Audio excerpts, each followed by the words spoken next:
Welcome everyone, and thank you for joining Painting with Picasso's Grapevine. My name is Leanna Hahn, and I will be your host and teacher for today. And today we have a special guest. This is Sherry Summers. Hi, Sherry. She's joining us today. She's been so kind to be one of my guinea pigs for this very fast painting that we're going to do today. She's been with the Clarkson Schools for 20 years, you said? Yes. Wow, fabulous. So she's agreed to join us, and we're going to kind of give her a rigorous, work through and see if we can actually do this live in person and teach somebody in, 22 to 30 minutes. So We can do it. All right. So as always, we kind of start off by talking about our supplies. Today we have 4 paintbrushes. I have a number 12 filbert. I have a number 6 square. I think this kind of looks like a number 2 square and a number 1 round. So we both have those supplies. As usual, make sure you have your cup of water. This is what we're going to use to wash off our paintbrushes, and our dab rag to make sure you get rid of any of those drips from our paintbrush. We are again using acrylic, and today we got a nice array of very rainbow summery colors. So we have some red, we have some cad yellow, we have some middle gray, black, white, phthalo blue, cad turquoise, cad orange, and some magenta. So lots of cool colors. And then what we do is we kind of take a look at our painting and say, all right, where do we start? Where do we go next? So always start with your background. And this one is very kind of two-dimensional. It doesn't have a lot of depth to it, but we got some stuff in the front and some stuff in the back. So this is going to be an exercise in blending. So we're going to be working very quickly. I'm going to give Sherry her exercise here and then kind of getting those arms moving. And then something else too to keep in mind, be very careful of what you're putting next to each other. So we have some yellow and blue, and together that makes green. So we don't want green in the sky. Don't want green, no. So we're going to make sure that we kind of start out and we let that dry. So that's where we're going to start there first, and then we'll kind of work our way back through and be very careful when we finish up on the bottom. Okay. So, all right. Ready to get going? Get going. Okay, we're going to start with our very large brush. And let's dip it in our water. And your water is hiding right over here. Okay. And dab it off on our dab rag. Now we're going to pick up our plate, and you can leave it there whichever you're comfortable with. So we're going to start with our blue, and we're going to go ahead and draw right across our line. So for those folks at home, what I've done is I prepared our canvas by using some Sharpie marker for the intention and hope that as we're kind of doing these nice strokes, you get them nice and linear. I don't have to stop and start. I'm going to go right over this with hoping that I can still see this through once I get the paint on it. Now the blue and white, kind of very solid. Blue and white covers everything. So we may lose a little bit of this outline. We'll kind of have to work through it on that point, but that's the intention, is to go right across your Sharpie markers. So here we go. Off with our blue, and I'm going to select my horizon line, and that's going to be roughly about, I'm going to call it 3.5 inches from the bottom. So let's make that first line. Now that you've got that first line on the canvas, we're going to be going left and right with our phthalo blue. I'm going to grab a little bit of our white intermittently and kind of throw that in and kind of work our way down to the bottom of the canvas. So this is something that you need to be conscious of as far as keeping your strokes straight. Now we have a tendency as humans, because our arm is attached here, we kind of have a tendency to make these very round strokes, and you'll end up with your water that's kind of curved. So try and be conscious of that and keep your strokes moving fluidly back and forth. Now, Sherry, you mentioned, we were just chatting before, you mentioned you just had some surgery done on your rotator cuff. Yes, I did. Last month I did. Wonderful. So she is in one piece and working with us. Oh, this is the best therapy. I could recommend that for anyone as long as your surgeon approves it. But I just love painting. I've been coming here for years. And anytime I've had any kind of medical issues that have brought me down, that I've always come here to kind of help out and helping my soul and my mind recover, which in turn helps you physically. You know, and we were talking about that before taping, and I was so moved by it because I think people, one of the things you mentioned was that when you come and you do something and you leave and you're completed. Yes. That was really the essence of it. Absolutely.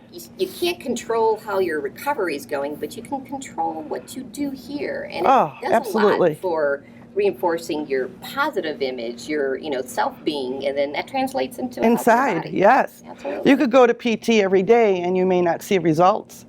But you come here and you get kind of engrossed into the process and you leave here feeling successful. Yeah. And that probably motivates you to go home and like, hey, I'm going to tackle something else. Absolutely, absolutely.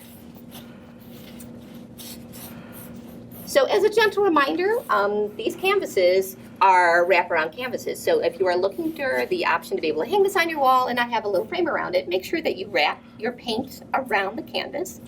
Kind of put them in all sides. And then as well, make sure that you're putting enough paint on your canvas. So that dimpling is the texture of your canvas showing through, and that's your canvas saying, hey, don't be so cheap on the paint. Give me some more paint. Mine just said that to me. So now I finished up the bottom lake portion, and I moved up to the top. Same technique, same style, still using those very quick left-right motions. Again, acrylic paint dries very, very quickly, so you want to make sure that you move through this painting at a speed that allows you to introduce new colors and to be able to successfully blend them together before they dry.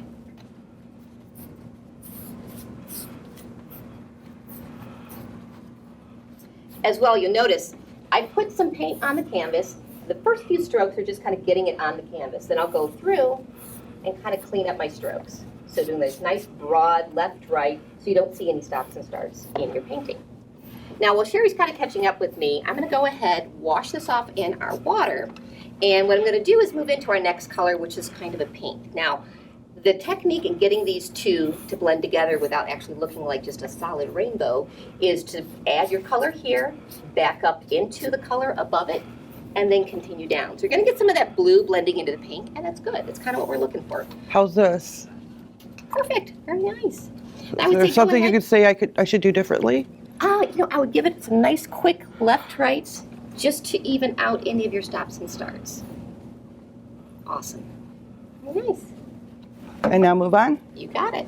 So what we're doing is we're washing off our brush, again moving into our pink, placing some of that pink right below the blue.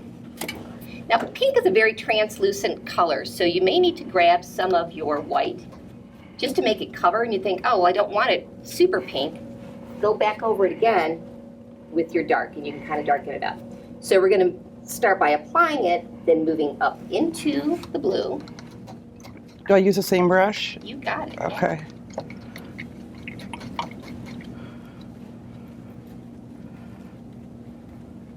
So you notice once I move into the blue and then kind of bring it down, it doesn't become so obvious where the stops and starts are. And that's kind of what I'm looking for. Now, if you feel like you're getting too much blue into your next color, go ahead, wash it off into your water, dab it off again, and then we'll go back to our pink, getting some more clean pink, clean white, and kind of continue down. Oops. And that's okay. That's actually a good thing. So it's a wonderful way to learn how to fix these issues when you run into them at home. So yeah, we hear oops a lot. So let's go ahead and just grab your rag while it's very wet. Ah, look at you. And then remove some of that. And then go back in with pink. Exactly. Go right ahead. Yeah, sometimes it's a good oops to do just because you learn how to fix it. Gives you a little bit more courage so you're not so concerned about making a mistake because you have the confidence to say, oh, well, no biggie, I'll fix it.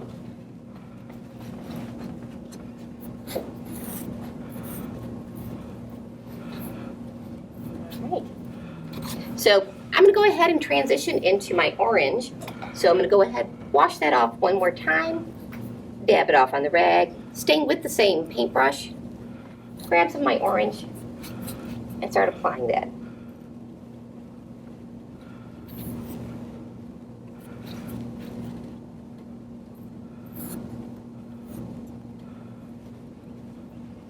Now keep in mind too, this is a skyline, so our lines are going to be horizontal. However, they may not go completely left to right. So in some places, it's kind of nice to grab a little bit of that white and bring it in from the side. kind of gives that illusion or perception of it's a little bit of the clouds kind of being moved along in the sky by the wind. So.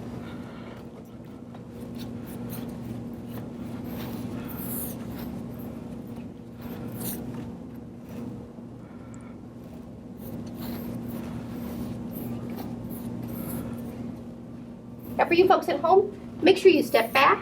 I'm of course very close to my canvas right now. Make sure you step back, feel good about what you're achieving. Make sure your lines are nice and straight. When you're very close on the canvas, you can't see it as well. Your distortion, your view is kind of distorted. So step back, kind of look at it straight on, see if there's anything you want to change. Sometimes I like to go back in, add a few strokes here on the top, maybe with a line going across. They don't have to all look like the same paintbrush has been used. It just kind of gives it a little bit of a wispy feel. Okay. Perfect. A little more white, you think? Yeah, so what I'm going to do here is come across, and in those transition lines especially, Yep. I'm going to give you some nice white wisps. White is a great way to help transition some of the colors. Beautiful. And kind of a little bit here in the center, a little bit here on top. Love it. Ooh, that's even cool with the orange. It is very cool. Because that kind of looks like the sun is Yes, reflecting peeking up. Yep. Nice. All right, so let's go ahead, Move wash on. off our brush one Okay. more time. And we're going to grab our yellow.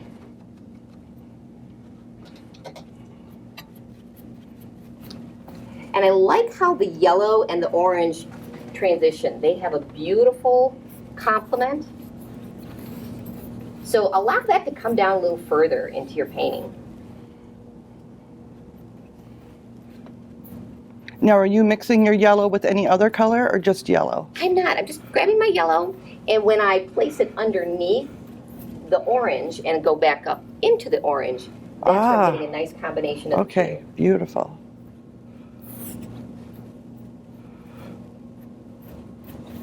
If you feel like you're getting too much orange and you want it to go back, make sure you wipe it off, get rid of some of that orange, go back to your original yellow, and then continue down. Because we do want that transition.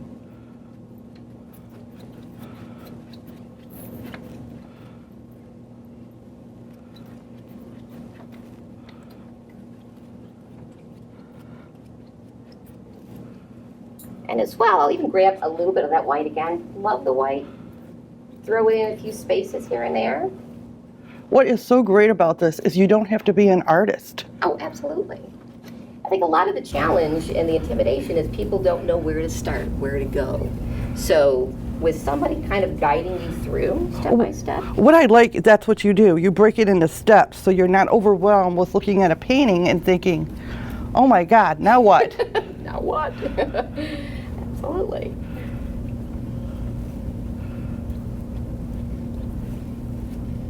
How did I do, okay? Or Beautiful. what do you think? What You do know we need? I think White. it's perfect right here.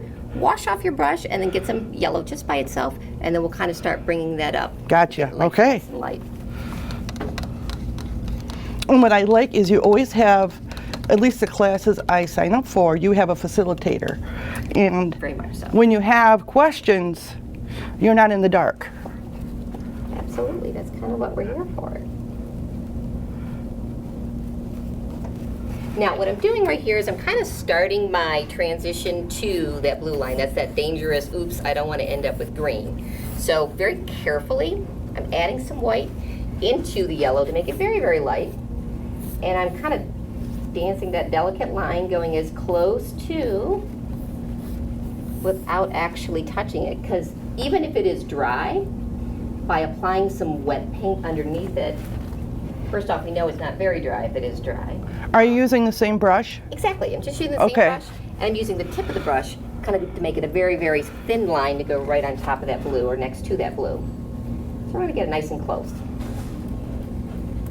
If you do not feel that you can get that close without touching it, for those folks at home, this is an opportunity to let your base dry. So give it 7-10 minutes. You can use a blow dryer if that helps you, and then let that dry. Then bring your yellow down nice and close so you have a better chance of not ending up with green.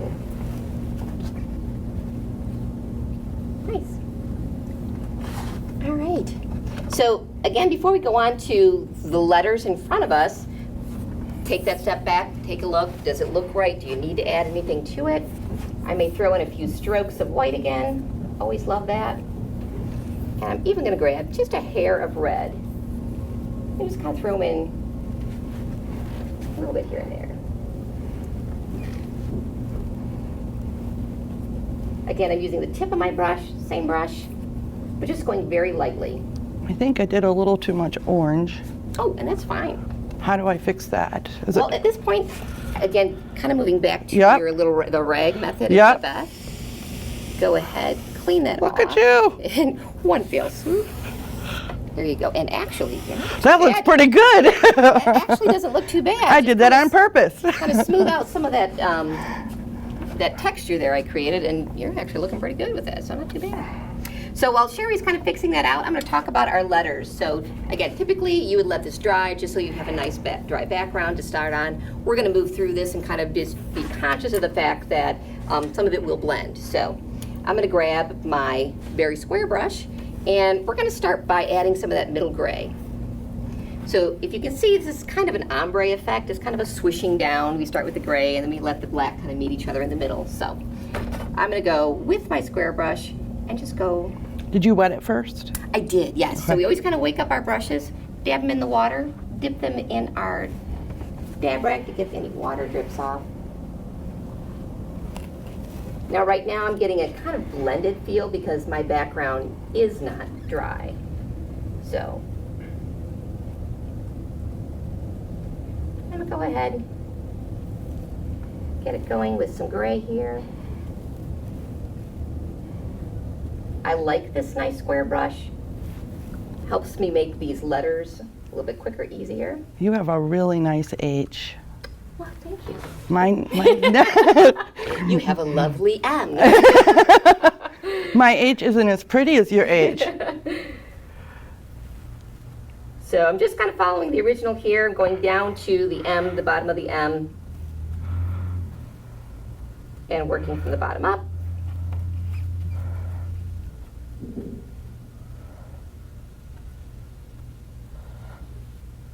Now I do find that the quicker you move, the more straighter, or the better opportunity for making a straight line.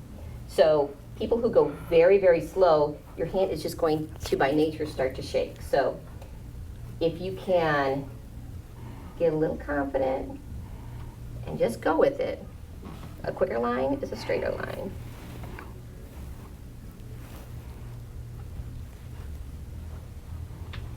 Sherry's doing the slower, shakier lines just to help your audience know You're giving what not to do. All right. Again, I'm not going to worry too much about getting this nice and solid, just kind of getting you through so you have the idea of the strokes. And then what I'm going to do is go to my black and start on the opposite section and let the two meet in the middle.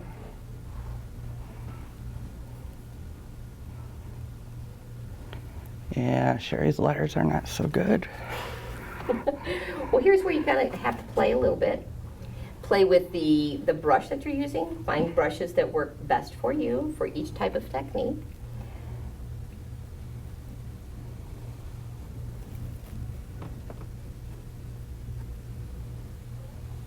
Again, kind of letting my brush form the letters. And the biggest thing I'm just trying to show you here is that starting from the two different ends, meeting in the middle with the lighter color first, the gray, and then the darker color next, the black.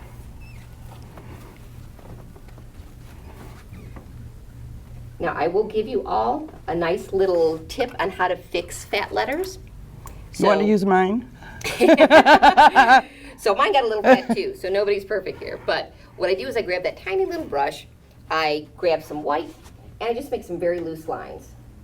And the lines are intended to be around the edge, but not exactly perfectly defined.